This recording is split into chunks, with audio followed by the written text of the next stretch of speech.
Hello, everyone. This is Pastor Lionel, the homesteading pastor here in Hartsville, South Carolina, on Harmony Acres Homestead. Just want to invite everybody to come sit a spell with us tonight. It's our third episode, and I told you last week I was trying to talk a little bit about prepping. Not going to get into the depth of it, but I do have some things I wanted to, the basics or bare necessities I wanted to talk about in prepping. And we all need to get prepared. For as myself being a minister of the gospel, my main concern is that everybody will get their heart and soul right with Jesus Christ, get prepared to meet Him, because no matter where you are in life and where you stand, everybody's going to meet Jesus one day, and every knee's going to bow and every tongue's going to confess that He is Lord. So keep that in mind. First and foremost, you need to make sure that you know who Jesus is and know Him on a personal level, and ask Him to forgive you of your sins so you can make heaven your home. Because this is we're just pilgrims in a foreign land down here passing by. So with that in mind, a story comes to my mind in Matthew chapter 25, verses 1 through 13 in the New Testament, which is about the 10 virgins. 5 of those were wise, 5 were foolish.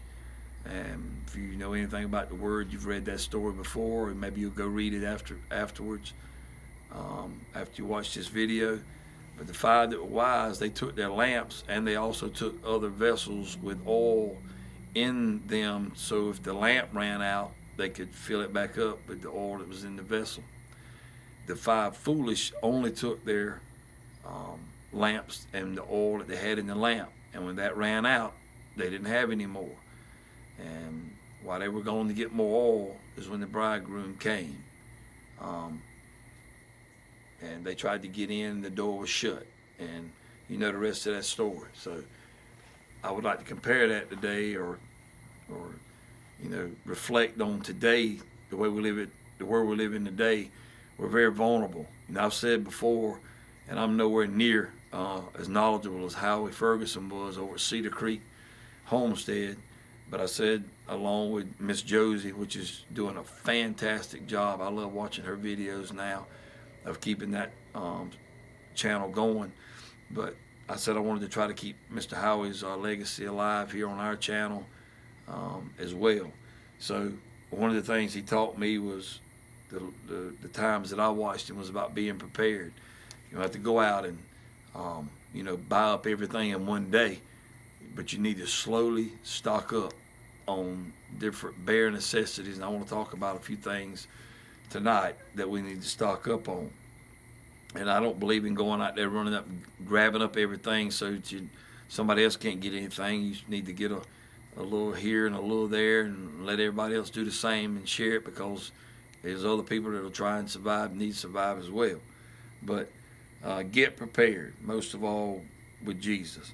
The next thing I'd like to say is, for as physically fit. Now, I'm not probably what somebody that works out at the gym would consider themselves physically fit, but I can hold my own. My wife and I, we work on the homestead. We use post hole diggers and shovels and rakes and axe and chainsaws, and pretty active and can do a lot to take care of what's going on right here on the farm. But you need to make sure, in case you had to exert yourself or do something to help take care of yourself, that you'd be able to do it. So I know some of it may be older, and maybe you can't, but you need to at least try to get a place in your life physically to do what you can, or either have somebody close by that can help you. And that's the way it used to be back in the day. You didn't have to worry about doing a lot of that stuff if you were older and couldn't handle it, or had a back ailment, or anything was wrong. You could get somebody in the community. Unfortunately, we're living in a time today where it's me and my 4 and no more. People don't like to reach out and help people. A lot of people don't. There's still a lot of people that help people, but not like it used to be. So try to just stay as physically fit as you can. Our bodies were made to move, and we need to move our bodies to keep them limbered up, to try to be able to, in case we need to exert ourselves and take care of ourselves if something was to happen. Another thing I want to talk about is food. You either need to grow your food or stock up on your food. we built a greenhouse here that over the last month. I just put together 8 raised beds, and Robbie Lynn's filling them up with stuff she's planting. We bought some of the green stalk planters. We're filling those up with different, from anything from strawberries, tomatoes, and peppers, and we're planting cabbage in the raised bed, and collards, and broccoli, and we got tomato plants, and we have peas and beans, whatever we can, carrots, all that kind of stuff that we're going to try to grow out there.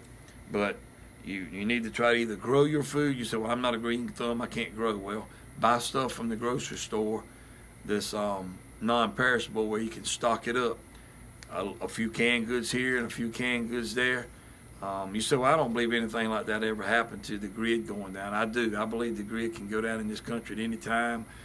But they keep saying it's not in the best shape, condition-wise. It's kind of old.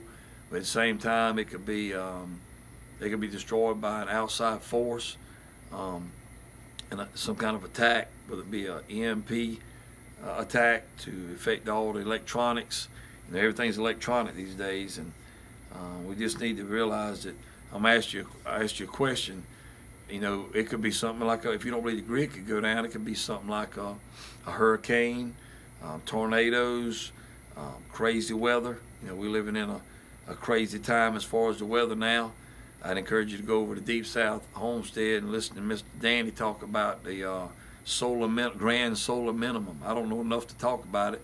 I just know it's got the weather all out of whack, and that's why it's, the weather's like it is. Used to, when I was coming up, when it got cold, it was cold. You could put your summer clothes away, and when it got hot, it was hot. You could put your winter clothes away. It's not like that anymore, and that affects the growing of food, and could very well be a food shortage in this country one day, and you need to be prepared to be able to grow your own food, or either try to stock up on it a little bit along as you go. And food's one thing. We all need food to live, but you need water. And water is something we take for granted. We go turn that spigot on, that faucet on, we got water. But we have a well here on the homestead. My wife normally goes, when she goes to the grocery store, Walmart, or whatever, we usually get a couple extra cases of water and stock them up in our building, or store them up in our building, a little bit along. But we own a well, and for a while I could sustain our water from, I got 2 generators, and I have gas stored up. But I know that won't last forever if it stays off for a long time. So I bought all the fittings and got me 2 pitcher pumps. And if worst case scenario, I could switch everything over to where I could mount my pitcher pump on it and still have water to sustain our family as well as our animals. It's one of those things where you prepare for the worst and hope for the best. Nothing wrong with being prepared.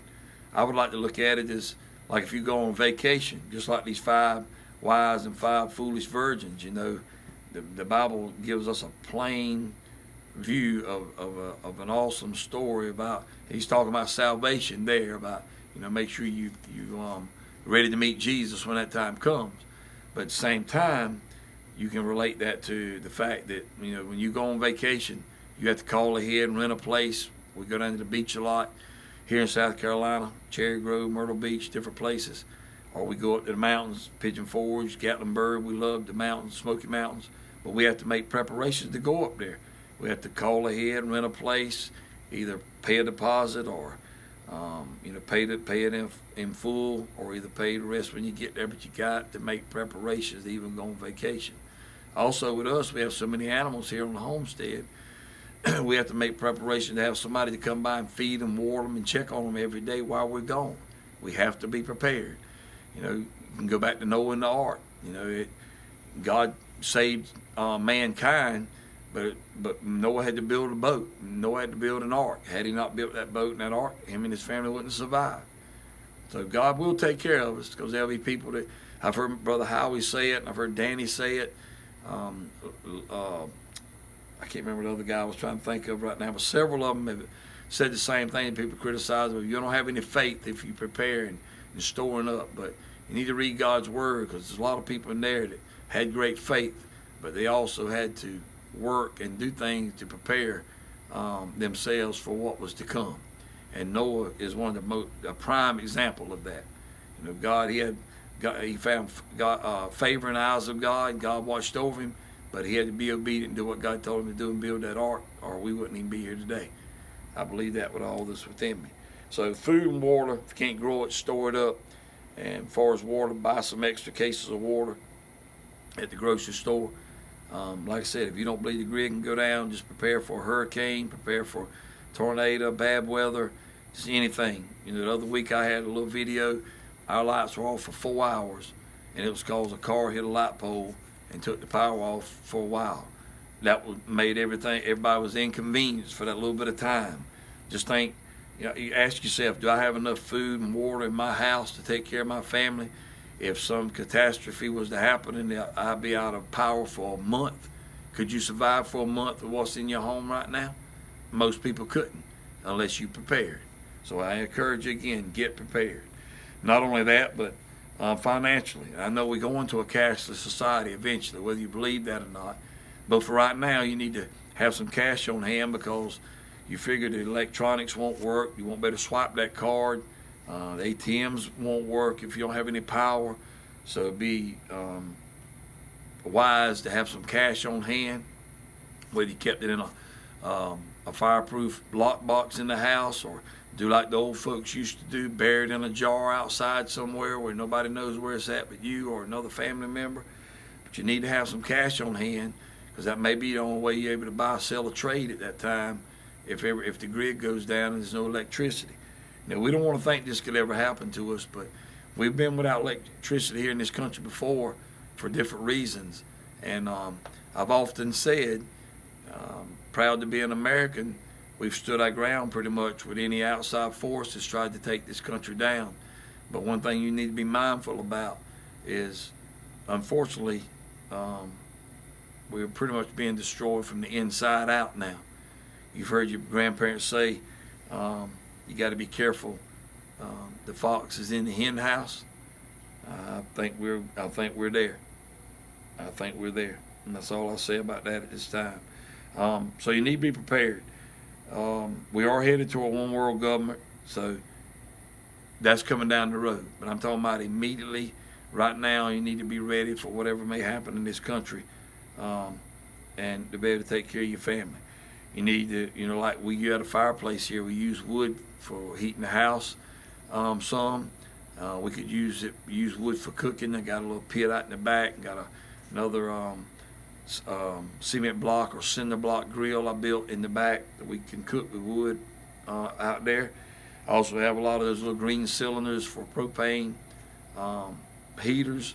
Those little buddy heaters to heat by. I said heaters a while ago. The cook stoves is what I meant to cook on. But things like that you need to think about.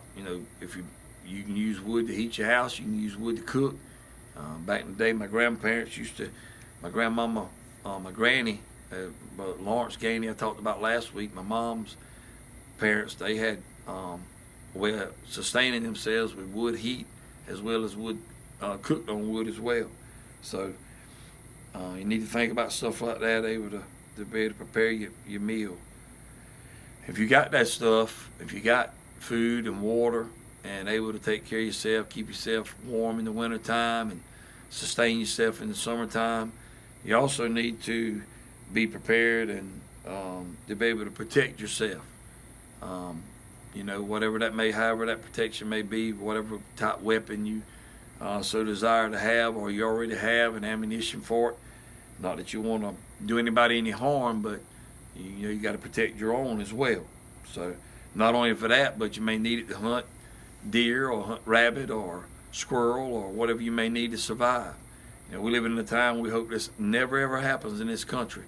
But I'm telling you, we're as vulnerable now as we've ever been.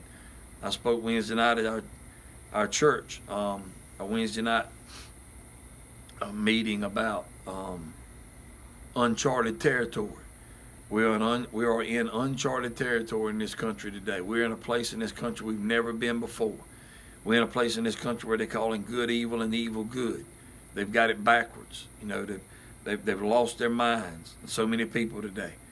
But the sad part is, You got people that are telling people that, but the sad part is the people in this country that know better are falling for the lies and the falseness that that's being crammed down our throat. So you better stand up for yourself and be prepared, because if you don't prepare, you could very well be in bondage to a government. You could be in bondage and totally dependent on the government, which is what they want. But I'd rather be self-sufficient. I'd rather be independent, where I can take care of myself, take care of my family. It's my responsibility to take care of my wife. It's my responsibility to take care of my kids. You think about it like this. How would you feel if something went down, you didn't prepare? You know, let me back up. They were laughing at Noah, I'm sure, when he's building that boat. What was it, 120 years took him to build the ark? They were laughing at him when he was building that boat all those years. But when it started raining, I bet you the laughing stopped. They may laugh at you today for being prepared. We got family members think we're crazy for prepared. But they also would be the first to tell you, if something goes down, I'm coming to your house. And, you know, that's fine as long as we can feed everybody, but I'm not going to take the food out of my children's mouth to feed everybody else. Everybody needs to be prepared. We all got the same opportunity. I love people. I'm going to help people all I can, but I'm also take care of my own first. And I think that's what God would intend for me to do, is to take care of my family first. Like I said, the grid could go down. You could have an EMP attack, electromagnetic pulse, where somebody could attack the grid and shut the power down. Cell phones, computers, everything could be shut down. And then I spoke a little bit ago about natural disasters like hurricanes and earthquakes. Think about back in the day. I remember when, the big grocery stores and the J.C. Penney's and Sears, Roebuck, place that we shopped at when I was a little boy, when there wasn't any Walmart and Sam's Club and all that stuff. But they had stuff stocked up in the warehouse back in those days. In other words, the shelves got empty, they started getting low, they could pull from the warehouse. It's not like that today. You can go to Walmart or any of these big box stores today, and you ask them, do you have such and such? If you don't see it on the shelf, they say, no, we're out. The truck didn't run today. Or we'll have some next week when the truck runs, or if the truck runs. Well, what if the truck can't run? Y'all have been in the grocery stores and other stores over the last couple of years and have seen the shelves bare with no food, no toilet paper, no paper towels, things that we need, the bare necessities that you need in life today to try to help you survive. You've seen the shelves be empty. So I'm just telling you, that was for a short period of time. What if it goes on for longer than that? Like I said, I got faith in God. He's going to take care of it. But I also know that God gave me a brain to think with and to use common sense with. If 2020, if you had any doubt that anything like me or any other preppers on YouTube were talking about, if you had any doubt that any of that stuff could not happen, 2020, the year 2020, should have changed your mind. Should have made you realize, you know what? Anything's possible. Anything can happen because of the way 2020 went down. So if the trucks can't run, it can't bring the food. Everything we have in this country is shipped here, or even if it's made in America, it's still got to be delivered and shipped to the local store, to the town you live in. And it either comes by truck, it comes by plane, it'll come by train, it could come by boat, barge, but it comes by some way that it's got to be powered by gas or electric or diesel or natural gas. Some kind of fuel has got to power these vehicles that bring us our food. Run the clock back. When my grandparents were growing up, that didn't matter. They grew that chicken in the yard, they could eat him right out of the yard. They grew that hog, they could eat the hog. They'd hang those hams up in the smokehouse. Had a pitcher pump for water. Had an outhouse. And if they didn't have toilet paper, that's why they kept the Sears Roebuck catalog in the outhouse, if that's what it took. So I'm just saying they knew how to survive back in those days. And back then, the things that I'm talking about could happen in this country wouldn't have mattered to my grandparents and my great-grandparents, because they were self-sustainable. They took care of themselves. But we're living in a generation today, and I'm not talking down on the young people. It's not just this generation this year, but over the last decade or so, we're living in a generation that have not been trained to take care of themselves. Even my own kids don't know how to take care of themselves like I was taught. I failed at that, I guess I would say. But a lot of people have failed at that, and we become spoiled. We've had it too good in this country for too long, and we're spoiled Americans, and we don't believe that we could go back to living like they did back in the day, or would have forced to live back in that day. But it could happen very easily in this country. And whether you want to accept this or not, there's a lot of people trying to take America down, outside and in. And the country that you live in, I know there are a lot of people here who don't live in America. Wherever you're at, there's always an adversary or an enemy out there somewhere trying to take you down, do something destructive to you as a person, an individual, a family, or a nation. And we all that's the devil's job. That's what he does. But before I wrap this up, I just scratched the surface of the bare necessities that we need to be prepared for, that we need to have on hand. And I hope it'll help somebody just think about it. Just don't. Some people say, "Man, I ain't gonna listen to that mess. I've been hearing that all this time. Ain't nothing happened." But the same thing happened to those 5 foolish virgins too. They probably never dreamed the bridegroom would come when he did. While they were gone, they slumbered and slept. While they went to get that oil, the bridegroom came, and it was too late. Don't wait till the power goes out and start scrounging for ways to take care of your family. I'm not telling you this is a doom and gloom guy. I'm not telling you this is a doomsday prepper. I'm telling you this because I want you to take care of your family. Those that love and depend on you the most are going to be the ones staring you in the face when the refrigerator's empty, or when the power's off and the cupboard is empty, when you don't have any way to give them something to drink, whether it be water or whatever. So you need to be prepared, whether it be with a well, with a pitcher pump, whether it be storing up water to last for a long period of time. You need to get prepared. And if nothing happens, then you have plenty of water and plenty of food to eat and drink. It's not going to go bad. You can use it anyway. What's the old saying? It's better to have it and not need it than to need it and not have it. That's with anything that helps you be self-sustainable. But talking about the weather a while ago, like I said, go over to Deep South Homestead and pull up some of Danny's videos. He's probably more knowledgeable on that kind of stuff than anybody I know. But some of the words, I wrote these down back in 2017. I used to watch the Weather Channel a lot. And some of the words that they used back in 2017 to describe the 2017 hurricane season, I wrote them down. I mean, it was on more than one show or episode of the Weather Channel. But as I would hear him say something to describe that hurricane season, I would jot it down, and I got a list of them. Here's some of the words they used to describe the weather, the hurricane season in 2017, almost 4 years ago. Pulverizing. The weather was pulverizing hurricane season in 2017. Heartbreaking was another one. Tough, unforgettable, exhausting, exceptional, unprecedented, like you've never seen before.